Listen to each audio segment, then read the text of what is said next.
আগে এসে এখন আমরা অফরোডিং করছি। এই জায়গাটার নাম কি? मंडल की नाम जिसमें से भैया क्या नाम है जगह का? मंडल मंगलपट्टी पिक মন্দারপট্টি পিকে আমরা যাচ্ছি, নামটা ভুলে গেছিলাম। পুষ্পগিরি ওয়াইল্ড লাইফ সেঞ্চুরি। হ্যাঁ, তো এই জায়গাটার একটা বিশেষতা আছে যে এখানে শুধু 4x4 গাড়ি আসে, 4x4 ছাড়া কোনো গাড়ি এখানে আসতে পারে না, কারণ এটা পুরোপুরি অফরোড।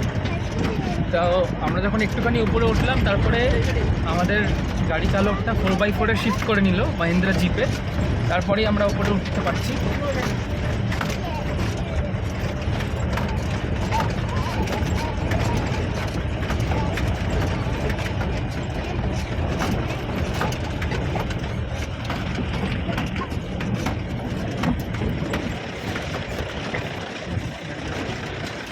আশেপাশে কিন্তু ভালো এখানে সিনারি আছে, রাস্তা খারাপ হলে কি হবে, সিনারি কিন্তু দুর্দান্ত। আজকে ওয়েদারটা ভালো আছে, বৃষ্টি পড়লে হয়তো এখানে আর একটু স্লিপারি হতো, আর একটু রিস্কি হতো, আর একটু বেশি অ্যাডভেঞ্চার হতো, কিন্তু আজকে মোটামুটি ঠিক আছে। মানে গাড়ি চড়ছি না ঘোড়া চড়ছি বুঝতে পারছি না।